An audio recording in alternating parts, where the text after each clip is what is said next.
It's B-Sides on air, on location at Lightning in a Bottle 2022. So stoked to have one of the amazing performers, SOHMI, join us. Thank you so much for your time. Thank you so much for having me. Absolutely. How has this experience been so far? This is the first year back for a lot of people, and I just feel like it's such a warm welcome for everyone. Yeah, absolutely. Well, this is my first Lightning in a Bottle ever, and so yeah, I'm just, you know, as with any sort of first time big festival experience, it's just like a lot to take in. There's a lot of sensory overload in a good way. It's also very hot today, so you know, just trying to like stay cool in the heat, but also take everything in. But it's been really magical. I love how you came prepared with the proper face and outfit. I know, like at the risk of being too literal with my interpretation of how to dress for the occasion, I wore a lightning print, like two-piece outfit, and I have lightning bolts under my eyes, so we are at Lightning in a Bottle. Just to make sure that nobody's confused. Yeah, like we're not anywhere else in case it wasn't clear. We are, in fact, at Lightning in a Bottle. It's a lot different than Coachella, which you had your debut performance. How did that go? That was a blast as well. It's funny, I feel like there are overlaps between the two festivals. Maybe it's like just a California festival vibe thing, you know, and maybe it's also like I see a lot of the same faces, even within my friends or just people in the scene that I know. A lot of the same people who go to Coachella come to LIB, and they're just really passionate about the scene. So in some ways, it doesn't feel like super different. And yeah, and also there's, you know, one of my favorite stages at Coachella, it's called the Do Lab stage, and they are the same people who puts on this entire festival, and they actually set up the that same stage here. So it's weird because you're walking through LIB and you see one of the Coachella stages here, and you're kind of like, whoa, like where am I? You kind of forget for a second.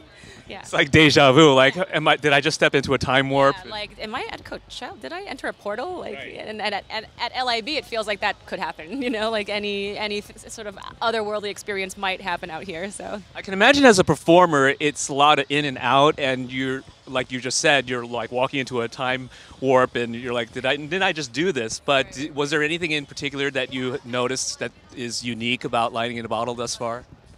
Well, you know, obviously the camping aspect of it is unique. Not every festival is a camping festival, and yeah, from my understanding, like I think it started on Wednesday or maybe Thursday, but so it's a pretty like long camping festival. I mean, for me, like I don't know if I would survive 5 days of camping in this heat.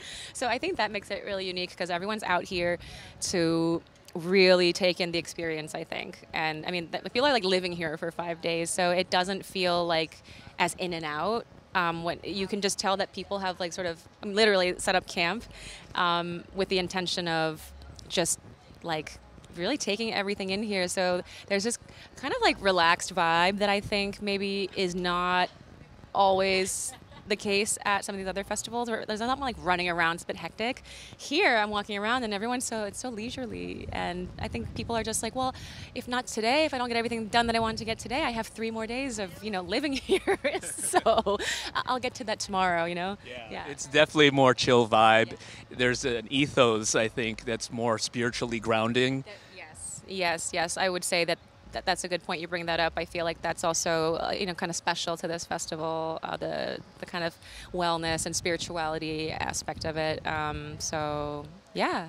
What are the different things that you try to partake in as a traveling performer, especially nowadays after 2 years of being grounded, so to speak, and now it's like running at full speed and so many great things that you have to look forward to this year?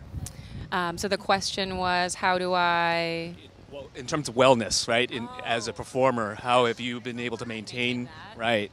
That's a really good question. Yeah, I mean, as I've gotten busier, I've had to sort of learn along the way kind of what my traveling body needs, because I don't think I've like quite traveled this frequently and this intensely before ever. So, you know, I've never known like, okay, you know, when you're traveling, you need this much food, or you need, you know, like these are all new things for me as well that I'm learning as I go. And I mean, just at a very basic level, I've realized how much just more aware I have to be of like my food intake. Like, Yeah, like I have to eat a lot more when I'm running around. I know that seems that seems kind of like, well, yeah, but I didn't necessarily put emphasis on that initially, and then I found myself getting kind of sick like often early on, and I'd be like, well, I don't understand why. I think I got a decent amount of sleep, and I think it was just I wasn't like eating enough.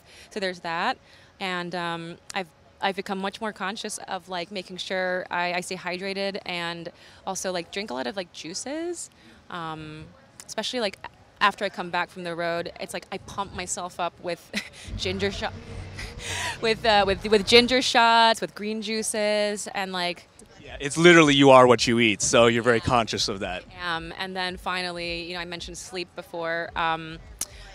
Sleep is something I've always kind of struggled with, too, actually, like ever since I was little. I think just I stayed up. I was a super like overachieving kid growing up, the textbook sort of nerdy, like overachieving good Asian student, and I didn't sleep much. And I realized that habit has carried on, into my adulthood, and I just can't do that anymore. And sustain a touring career, I've realized I just can't do it. So, yeah, I've had to be much more intentional about making myself go to bed and make sure that like. Sometimes you can't go to every after party. Sometimes you have to put yourself into bed, or else like you're not gonna be functioning at your own show the next day, let alone having fun at someone else's after party the night before. So. Did you imagine as a youngster that you'd be living this life because of the fact that you were classically trained and you had that? Goody. No.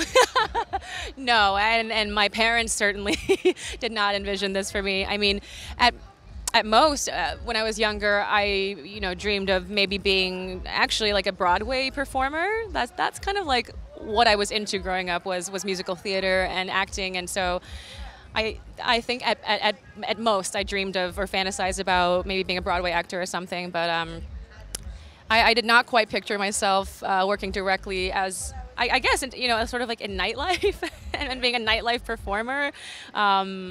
I don't think anyone would have like seen that for me. I was not like a cool kid growing up. And plus, I'm sure with the guidance from your parents, that was kind of the road they thought that you might take and might be interesting. Do they feel, or have they gotten to a point where this is just as respected as a Broadway performer or somebody doing a concierto? Right. Like, do they kind of put that like? Maybe not equate, but like, do they feel like this is as acceptable as someone who's like, a concert pianist? I mean, it's probably not apples to apples, but I do feel that they have had a big change of heart in terms of how they view the kind of validity of this. And the turning point for them, I think, was 2 years ago, or I guess now 3. But in 2019, I got to fly home to Korea and perform at my first festival, and they got to come. I got to bring them, and it was Ultra Korea. And I think it just was really different than what they were expecting. Like, I think they just pictured that all we do as DJs is perform at seedy, weird, like right, like dirty nightclubs where there's like. Which, don't get me wrong, sometimes they are, and I kind of like those places too, like for the charm, But like, they were picturing like I just think I don't know, like something very different, and.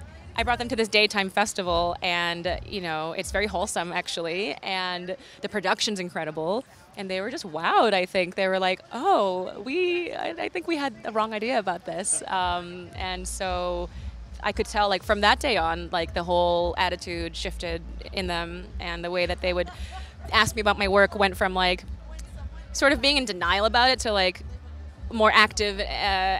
Asking of questions and being engaged in what I, had to say, like updates on how things are going. So, yeah, I think they're cool with it now. That's so rad, especially where you have the work ethic, you had something you were really focused on, and you executed your own vision, right? And you're still doing that today, right? And you're bringing something unique to the table that I think a lot of people have gravitated in terms of your music because of the fact of your classically trained background. You applied a lot of those ethos into your music.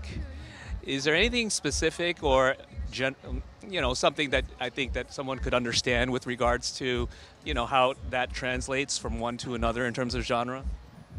Wow, that's a good question. I don't know how best song structure. Yeah, I mean, I will say that in terms of, I feel like the classical training sort of manifests itself more obviously, at least to like my own mind, in my DJ sets versus like my music production. Like, I will say that the way that I find myself pacing my track selection and pacing kind of the arc of a set kind of mirrors, like if you were to think of like a symphony that has like movements, not to make, you know, be overly like, I don't know, like, I don't want to compare my DJ sets to like a classical symphony per se, but just in terms of the idea, the structural idea of there being movements, 3 different movements. And, you know, if you start in maybe a more minor key or a more down tempo vibe, you know, making sure that like that's going to progress to something that's the opposite, right? So something more upbeat, and then maybe bringing it down. Or if you start upbeat, then maybe you take it. You know what I mean? So it's just making sure that like you cover that arc, and I feel like the instinct for that comes, you know, fully from the classical training and studying these pieces, and yeah. I love hearing about this. I think a lot of listeners like to hear about this as well in terms of what goes on in this inside the music, the minutia of it. Because other artists like In Wonderland come from that classically trained background, right? She played cello growing up, and now incorporates that into her. It's so cool. It's so cool because you don't think of her as a classical musician, and yet she's found like really cool ways to incorporate that very like, you know, hard-earned like part of her and make it cool in this like more modern way. Yeah, it's awesome. With your music, you have a lot coming up in 2022. You have other festivals you're playing. You're going to be hanging out with Rufus Du Sol in June, I saw, in New York. And then also new material that I hear is bubbling up and in the works. Yeah. So what can you tell us about that, and timelines, or kind of what you're thinking? So, you know, it's been a minute since I put out my last sort of solo release. I've been working on a new 4-track EP. There isn't like a hard date yet for as far as deadline or release date, but what I can say is that I'm taking things a little further in terms of blending pop with this sort of minimal techie, housey, not quite techno, not quite house, you know, that just where my music sits. I'm taking it a little poppier, if that makes sense. I'm just trying to like just blend the two even further and push that line down a little further. And specifically, I think you'll hear that through, for example, like more of my vocals. I was literally about to ask you that. Are vocals going to be more prominent? Yeah, because I mean, when you think of pop music, obviously it's vocal music. It's vocally driven, and so I feel like you can't really have pop music without like singing on it or rapping. Yeah, so my vocals will be more prominently featured, and I think just that the melodies and the writing, something about the energy is going to be the production, the sounds I'm using will be a little more pop as well, but still kind of existing in that like underground space, and to where it has an element of being accessible, yes, but retaining a lot of the, I don't know, cool factor or indie factor. Yeah, that minimal kind of like rawness, you know. Yeah, like I these are not going to be super shiny pop records. There's still going to be some grunge to it, some rawness to it, because that's just what I like to. I don't like to overly process my voice. I don't like to use a ton of auto-tune, stuff like that, you know. Well, you know how trends come and go, and who knows, somebody might stumble upon this, right? Harry Styles might be like, hey, who is this? And hey, and do a remix. Wow, Harry Styles doing a remix of one of my, I can't even. Like lay down his vocals to do a duet with you. Oh my gosh, I mean, that would be, whew. That would be. We're putting it out into the universe. Saying, Harry, are you listening? Well, I'm looking forward to that. Appreciate your time and best of luck with everything. Thank you. Thank you so much again for having me. And yeah, it was fun to chat about these things. And are you sticking around for the rest of the day, or? I am. I'm going to be around for the rest of the weekend, so it'll be fun. Maybe I'll see you back at the Woogie stage. Let's do it. Dancing. Yeah. I'll look for the lightning bolts. Yes, yes.